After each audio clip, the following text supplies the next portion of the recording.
right, the next issue is that of the economy, and a question for Mr. Brandt. On your campaign website, you identify 2 areas in which you would work to improve the economy. You say, quote, I will push to revisit legislation that allows companies based in the United States to avoid paying U.S. taxes.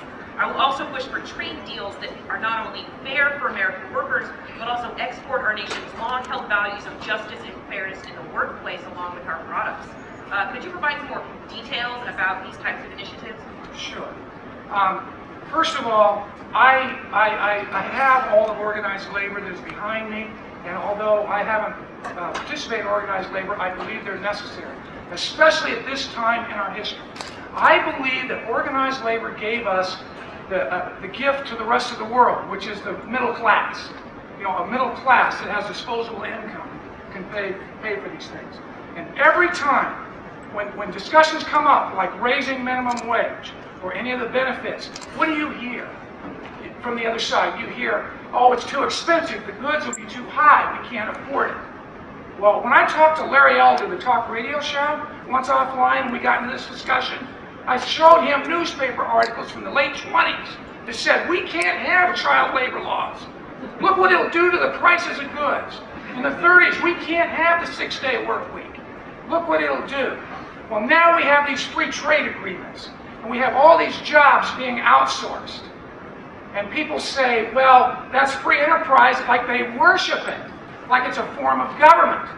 Well, let me tell you something, it's not a form of government. We're in a representative democracy, and a member of Congress's job is to support all of you and do what's right for you, not necessarily what's right for the large corporation. And I have a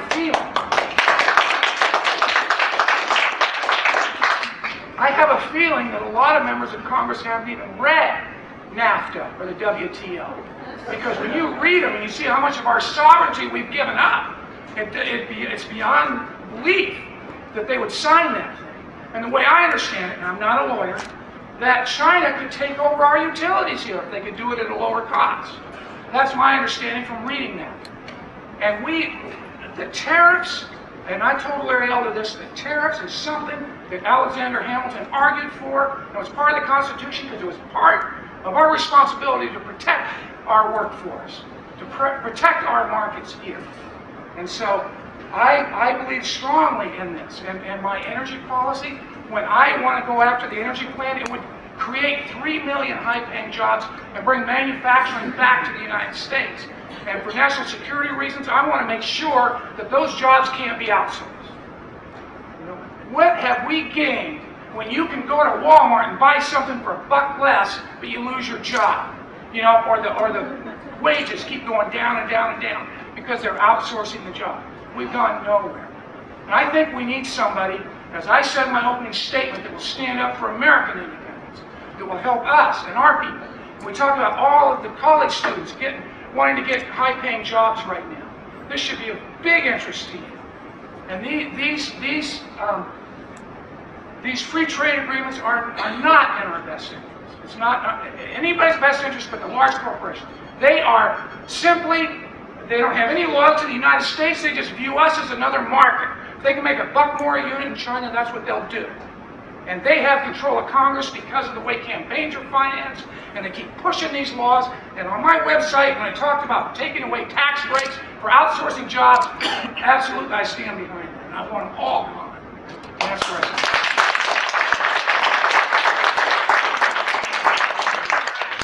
Representative Rohrabacher, are these the right policies for securing jobs for American workers? Well, let me note that H-1B visas, which I, of course, differ with on that issue, is just outsourcing from within, and that's just the same, has the same impact.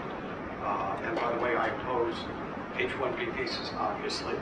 And in terms of the trade agreements, things that you're talking about, let me just admit right off the bat that there are a lot of Republicans who are called corporate Republicans, and they're interested only in what good it is, and what policies are good for corporations.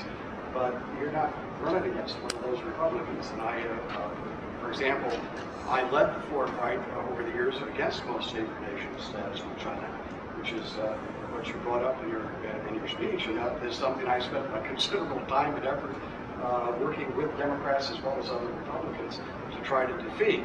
I was, for example, opposed to the World Trade Organization, and what the big problem here is that we have these people who are pushing trade policy on us that does not differentiate between democracies and dictatorships. And I don't have any problem with free trade with democracies. I mean, it's okay that we have some good free trade with Belgium and England and Australia and such.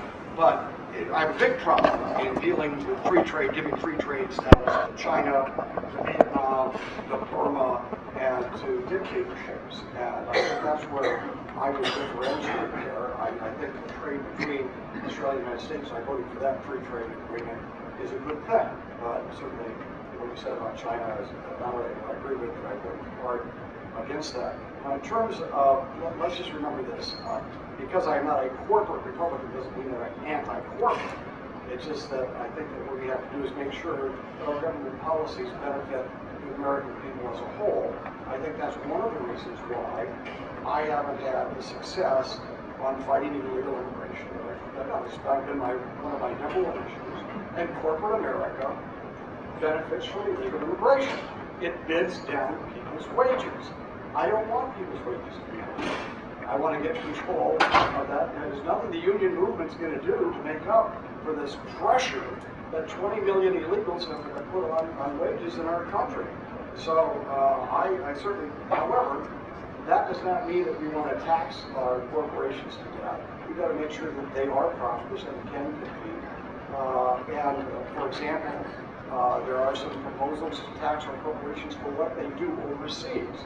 Now, I think they should be taxed for what they do here, but I don't think that we should be taxing them for what they do overseas, because that would actually be a disincentive for them to do things overseas. We should be actually happy that they're selling their products overseas. And finally, let me just note that this theory about making sure that we're benefiting from trade, I push so hard down here at the port to make sure that we aren't facilitating the Chinese and these other people shipping their containers in here and undermining American jobs. I've been carrying on this battle almost on my own, where I think that the people who use the port, the people who are sending in the containers, should pay a fee per container that comes in. Thus, that money would be used for the port rather than taxing the American people in general and their competition. And I've had a tough time with that. So there's some areas where we agree on that, but there's some certain areas we disagree as well.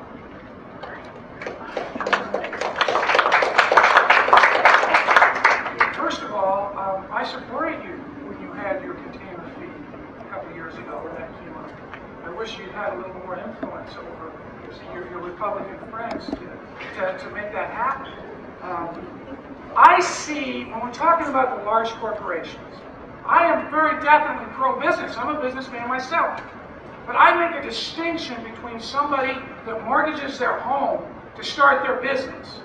Their banker will regulate them. I don't think we have to worry about them. It's the large public corporations that are playing with our money. When you buy stock in the stock exchange or your 401k plan or mutual fund, you have trust that the SEC will be looking out for you. Now, if you read Fortune magazine in July, you saw that there were 3 executives last year that made over $400 million. The CEO of United Health made $1 billion in 1 year. Now that's outrageous. Now it's changed since the 80s. I remember when I was at Security Pacific when it was happening. And now there aren't stockholder meetings like there used to be. So I'm out of time. I'll cover it. You'll get it. All right, and our final question before we move to closing statements is on the environment.